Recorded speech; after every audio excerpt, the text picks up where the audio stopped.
I launched this series more than a decade ago, what I discovered was some of the very best stories were tucked in around the quiet corners of southern Illinois.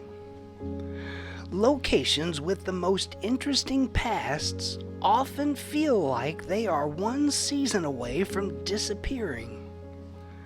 One mere trip around the sun away from being forever forgotten to time. I once read that stories are the only treasures we can freely give away without ever losing them. All it takes is a willingness for someone to listen. With legacies under layers of modern concrete, bricks, and faded memories, there is an endless supply of great stories. And with this episode, I only had to go as far as my family photo albums to find one of those forgotten tales, paying homage to my relatives as I share the story of the Tanner Orchard and Sawmill. Our story begins on August 16th, 1916, the day 21-year-old Hosia Tanner would marry his bride, 18-year-old Nola Parks, during a small ceremony at the Coalbank Springs Church near the village of Crab Orchard, Illinois. A resourceful and resilient individual, like many young men in the area, by 1915, Hosia would initially find his way to the southern Illinois coal mines. By early 1919, Hosia and Nola had saved enough to purchase 40 acres of raw southern Illinois land from family friend Joe Turner. A 40-acre plot that sat along the newly designated path of Illinois Route 13, or, as locals would eventually refer to it, the Hard Road. The land situated at the intersection of 13 and Dikersburg Road was tough, requiring immense manual labor to cultivate fruit in a region known for its stubborn clay and erratic weather. But cultivating and carving is what the Tanners did, and the fruits of their labors came with the harvest each year. With the birth of their daughter Flo on August 26, 1917, and the orchard well established, Hosia and Nola began construction on a modest 5-room wood-framed home to accommodate their growing family. Choosing the northwest corner of their property to build their new family home, the T-intersection created by Illinois 13 and Dikersburg Road would eventually be referred to locally as Tanner's Corner. This was the world of Hosia and Nola Tanner, an area defined by the road that would eventually become Illinois Route 13. With a different pace of life than anything that would be familiar to us today, Tanner's Corner was defined by honest hard work and the simple bounty that could be grown from their plot of the southern Illinois landscape.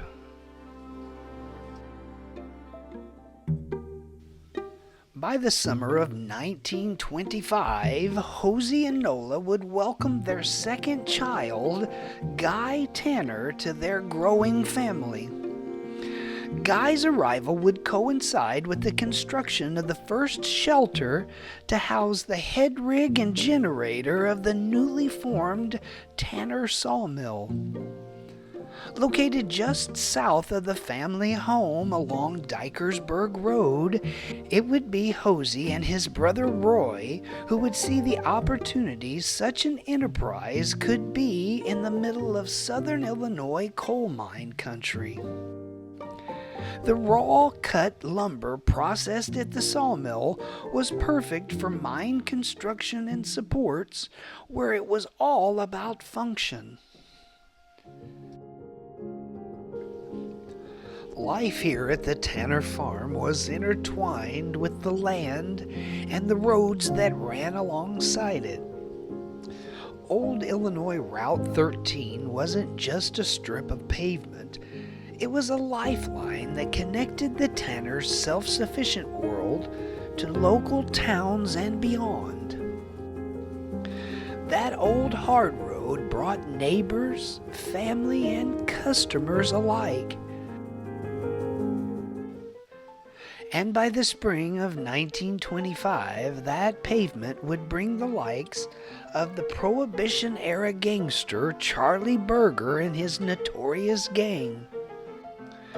Purchasing some 30 acres from McKinley Graves, the former tourist camp located just north of the Tanners across Illinois Route 13, would become ground zero for the Southern Illinois gangland wars of the 1920s, the Berger Gang stronghold known as the Shady Rest. I grew up hearing tales about Charlie Berger and his role in the chaos that defined Prohibition-era Southern Illinois. But from my family, I heard tales of another Charlie Berger altogether. A Charlie Berger who valued good relationships with his neighbors.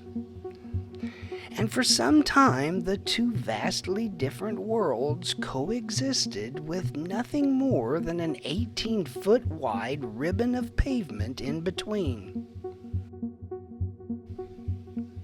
That would all change on November 12, 1926, when members of the rival Shelton gang coerced aviator Ray Walker to fly his Curtiss Jenny biplane over Shady Rest, where Shelton associate Blackie Arms dropped multiple sticks of dynamite strapped with nitroglycerin in a desperate measure to eliminate the Berger Gang.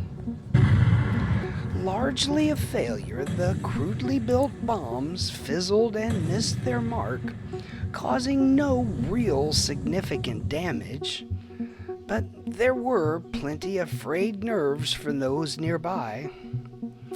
An incident that is famously noted by historians as one of the first aerial bombings on U.S. soil.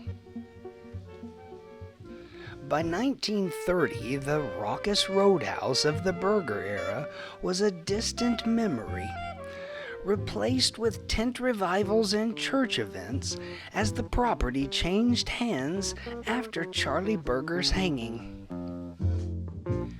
As time along the hard road continued moving forward, the Tanner orchard thrived while the sawmill hummed along, transforming acres of downed trees into lumber used to build structures all across southern Illinois.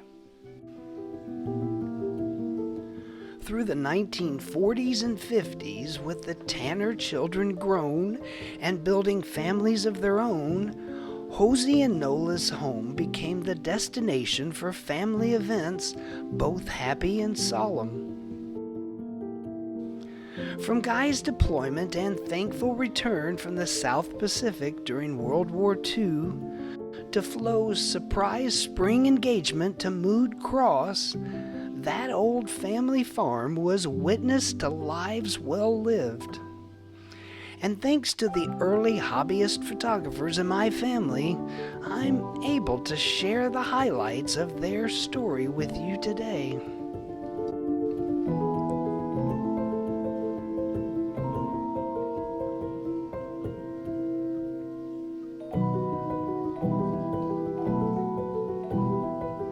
For Hosia and Nola, that orchard and sawmill along the hard road represented the 50 years they spent building their American dream. And then progress arrived. First, it was Amax Cole who purchased and strip mined hundreds of acres of adjoining land, forever altering the landscape for as far as the eye could see. And by 1966, Amax would acquire the 40 acres that made up the orchard, Sawmill, and Tanner family home. Later, a newer, straighter bypass was constructed a quarter-mile to the north, leaving the original path of Illinois Route 13 as a ghost of its historic past. Today, the sounds of community and industry have all but faded into the wind. Small reminders like the small shed that served as an office for the sawmill hung around for decades before finally being swept aside. All signs of the Tanners is gone today, but given the right conditions, if you listen hard enough, you can still hear the echoes and steady hum of a family building a life along a ribbon of a road that, for a time, led to everything.